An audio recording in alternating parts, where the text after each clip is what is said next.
The Dulce Base Battle. A pistol cracks twice. Then a cobalt beam slices flesh like wet paper. It's the moment that haunts Dulce Base. That's the story Phil Schneider claimed got 66 Americans killed, and nearly took him too. August 1979, Dulce, New Mexico. Schneider, a government engineer, says he was expanding a deep underground base when the drill punched into something unexpected. The shaft exhaled a cloud of sulfur and ozone, worse than the worst garbage can imaginable, he recalled. Concealing a Vulture PPK, Schneider rode the cage down with a team of Green Berets. The elevator hit bottom. Headlamps cut through the dark. A 7-foot-tall, gray-skinned alien figure stepped forward. Schneider fired. 2 shapes collapsed. A third raised its hand. A sizzling blue beam flashed, vaporizing Schneider's fingers, collapsing one lung, melting his boot to the floor. The soldier shoved him into the lift, hit the switch, and died, taking the next hit. Schneider said the final body count was 66 Americans, with seismographs registering a 6-second tremor nobody can explain. According to Schneider, Washington already knew the Greys were there. The 1954 Greada Treaty, signed by President Eisenhower, he claimed, traded human abductions for alien tech. The Mesa, he argued, was merely Wing C of a complex the large Greys had occupied for centuries. The numbers stunned even believers. 131 underground facilities, $1.023 trillion in black budget spending every 2 years. High-speed magneto-leviton trains connected the bases at Mach 2 using an alien alloy called corbomite that could survive 10 million degrees Fahrenheit. Schneider believed the breach was a tragic billion-dollar accident. But at the exact same time, another man was watching the sky, and he said it was a deliberate act of war. Physicist Paul Bennewitz, tracking strange lights over nearby Kirtland Air Force Base, intercepted signals he believed were alien. His theory was darker. The 1979 firefight wasn't a construction mistake. It was a failed assault, a bot special forces raid to free human hostages after a weapons deal went bad. He later drafted Project Beta, a rescue plan for captives he claimed were floating in vats, and sent hand-drawn tunnel maps to U.S. senators. The official response wasn't a denial, it was sabotage. Air Force counterintelligence officer Richard Doty later admitted he was ordered to feed Bennewitz forged documents, a flood of disinformation designed to break him. But this creates a paradox. Why spend millions to professionally gaslight a civilian witness, unless that witness was getting dangerously close to the truth? The campaign destroyed Bennewitz's health, but it backfired, cementing the very legend they tried to bury. Schneider went public in the mid-90s, waving shards of what he called Element 140, warning of 9 hostile species, and a 2029 plan to, quote, cull 7/8 of humanity. In January 1996, he was found strangled with surgical tubing. Despite conflicting evidence, it was ruled self-inflicted. His supporters disagree. Today, Dulce holds an annual UFO summit at a local casino. Ranchers still report lights gliding over Archuleta Mesa. And the elevator cage, supposedly still sealed in concrete. What did they really find in the dark? And who goes down next?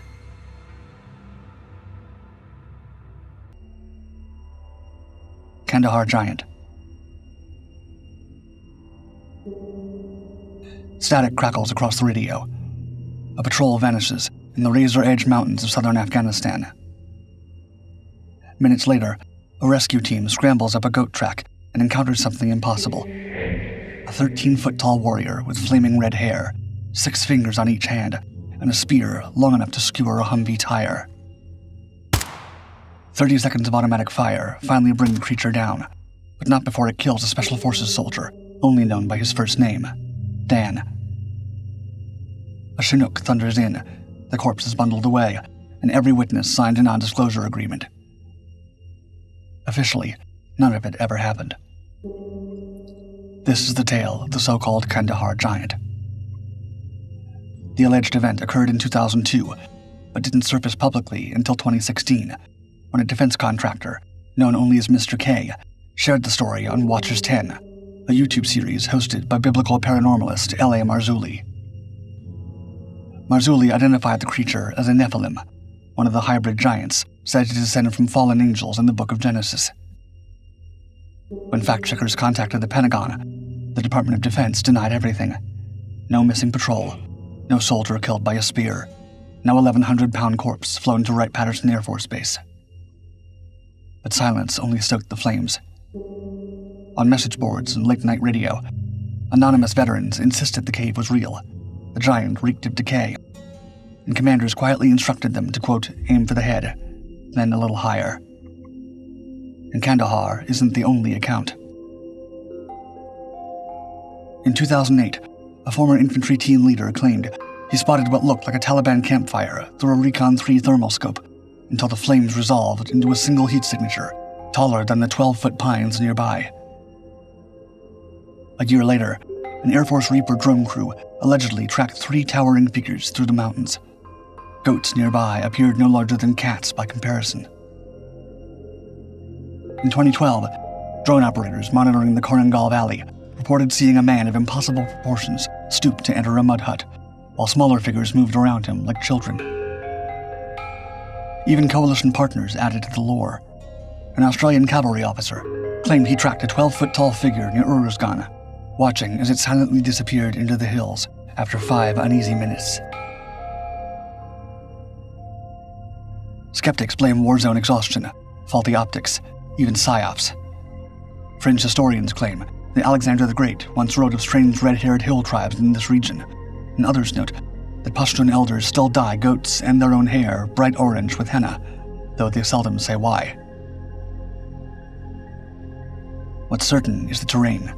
Jagged caves, triple canopy cedars, valleys so remote that maps still guess at their contours.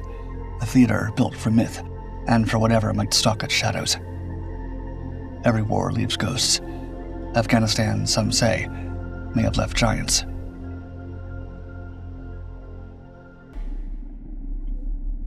Katenga giant snake. It raised its head 10 feet into the air, as if preparing to strike the helicopter. This was the moment Colonel Remy van Lierde, veteran of over 400 combat missions, realized something impossible might be slithering through the Congo. Beneath him, coiled between torn-up termite mounds, was a creature so massive it looked like a fallen tree trunk. Until it moved. The photograph taken that day in 1959 remains one of the most hotly debated in cryptozoology. Snapped from a Belgian Air Force helicopter over the shrub savanna of Katanga, it appears to show a snake not 10, not 20, but possibly 50 feet long, stretching across the African bush like a train derailed mid-jungle. The head alone, Van Lierde claimed, was the size of a horse's, with jaws that could have swallowed a man whole. Van Lierde wasn't alone.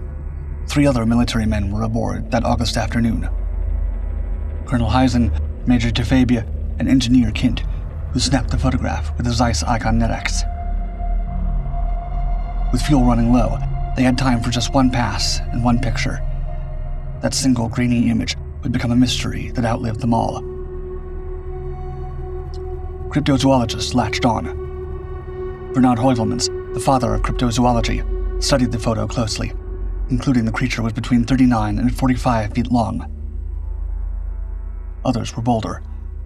Ivan T. Sanderson, peering at the image through a high-powered lens, identified termite mounds and acacia trees, features that made the snake, by his reckoning, closer to 200 feet long. Van Lierde, in interviews decades later, never backed down. The snake, he said, had risen toward the helicopter, its scales a deep greenish-brown, its white underbelly visible as it reared to strike. If I'd been within its range, he said, it would have attacked. Biologists were more skeptical. The largest known African rock pythons rarely exceed 20 feet. Could this have been an outlier, a relic, something yet unnamed? Comparisons were made to Titanoboa, the prehistoric serpent that once ruled the swamps of ancient Colombia. That ancient snake, known only from fossils, stretched to 45 feet and weighed more than a ton. And then there's the photo. Passed from Kint to Heuvelmans to Sanderson, analyzed, enlarged, debated, mythologized. In 2023, amateur sleuths on Reddit claimed to have found the exact location using satellite imagery, comparing termite mounds and tree shadows with obsessive precision. Yet no body was ever recovered. No bones. Just one photograph, one testimony, and one haunting possibility.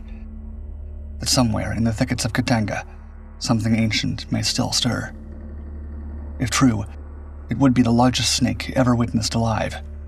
And if false, why did the Colonel keep the story until the day he died? Solomon Island Giants. They expected bullets. They got silence. When U.S. Marines landed on Guadalcanal in 1942, they braced for fierce Japanese resistance. Instead, they found nothing. Fortifications abandoned, weapons scattered. It was the first sign of something stranger than war. Official records offer a simple explanation. When the shells started falling, the Japanese fled. Construction crews dropped their tools and vanished into the jungle, leaving Red Beach deserted. But some say the jungle didn't just swallow them. It was hiding something else. For centuries, Solomon Islanders have told stories of the Mumu, giant hairy hominoids said to dwell deep in the mountains and travel unseen through underground tunnels. To the locals, these giants aren't myth. They're part of daily life. Witnesses describe 3 distinct types: towering red-haired giants over 10 feet tall, wild, half-human beings who roam the forests, and muscular dwarves called chow-chows, said to have wandered into villages and even appeared in local newspapers. But the most chilling accounts date to World War II. Japanese forces stationed in Guadalcanal's interior reported strange attacks. Massive footprints near ransacked camps, guttural howls in the night, and comrades who vanished without a trace. In some stories, these giants didn't just stalk the soldiers. They ate them. Some claim this is why the Japanese abandoned strongholds like Red Beach and Henderson Field. Not because of enemy fire, but because something else had already cleared them out. Local islanders believe the giants saw the Japanese as trespassers, invaders of their sacred underground world. Marius Boirayon, a former pilot turned researcher and married into a Solomon Islands family, collected hundreds of testimonies. One story came from former Guadalcanal Premier Ezekiel Alebua, who told Boirayon about a burial cave where, as a child, he saw a 15-foot skeleton laid out in perfect condition. Another account came from miners at Gold Ridge, who returned to their site to find a 10-ton bulldozer blade had been moved, apparently thrown over 100 meters away. Giant footprints were found nearby. Perhaps the most disturbing tale is that of Mango, a local woman who vanished for 25 years. When she reappeared, she was emaciated, incoherent, and pregnant. Her family claimed she had been taken as a wife into the giant's underground world. Her half-giant child, they say, was later killed by villagers. Skeptics dismiss the stories as folklore. But from Guadalcanal to Choiseul to Malaita, nearly every major island has its own version and its own name for the giants. And nearly every villager has a story. Ask where the giants live, and the villagers still point to the mountains.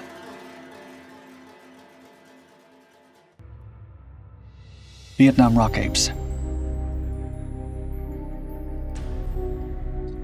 At 0200 hours, so the story goes, the U.S. listening post on Sun Tra Mountain, nicknamed Monkey Mountain, spotted movement just outside the perimeter. Shapes in the dark. And soldiers opened fire. The figures didn't scatter. They threw rocks back. The Vietnam War was chaos under a jungle canopy. Heat like wet wool, air thick with rot and gunpowder. But some soldiers say their strangest encounters weren't with the Viet Cong. They were with something else. They called them rock apes. Reports trickled in from different units. Marines described 6-foot-tall, red-haired creatures with long arms, scaling cliffs and lobbing stones. Some even claimed the creatures hurled grenades back. GIs mistook them for enemy scouts until the apes stepped into view. Some even say Viet Cong fighters encountered them. The Son Tra Peninsula became infamous for these sightings, and the name Monkey Mountain stuck. Vietnam does have apes, just not the kind these soldiers described. Native gibbon species, while classified as lesser apes, rarely exceed 3 feet in height. No known species matches the tall, aggressive humanoids seen in the war zone. Local legends offer one clue. For generations, Vietnamese hill tribes have spoken of the Batutut, or jungle people, described as bipedal, red-haired, and hostile. Western explorers in the 20th century recorded similar accounts. In 1970, British zoologist John McKinnon found large humanoid footprints. In 1982, Vietnamese professor Tran Hong Viet cast prints he claimed belonged to an unknown primate. That same decade, North Vietnamese General Hoang Minh Thao reportedly authorized a mission to locate the creature. It came back empty-handed. Skeptics blame jungle madness, hallucinations triggered by heat, fear, exhaustion, and drugs. And it's true, no corpses were ever recovered. No bones, no photographs, no proof. Still, sightings continued. The creatures, said to move in groups, seemed coordinated, almost tactical. They approached camps, then vanished. Could a relic species have survived in Vietnam's unexplored highlands? It's not unthinkable. In 2017, scientists discovered a new species of orangutan in Sumatra. In 2019, the silverback chevrotain, a deer-like mammal, was rediscovered in Vietnam after being presumed extinct for nearly 30 years. Perhaps the jungle still keeps secrets. Or maybe as the war consumed them, these young men glimpsed something else entirely, an echo of fear given shape. Either way, one question lingers. If the rock apes never existed, why do so many remember the moment they looked one in the eyes? Which of these creatures would be the most terrifying to encounter in the field? Let me know in the comments. As always, thank you for watching Dark 5. Like and subscribe to continue exploring the greatest mysteries of this world and beyond.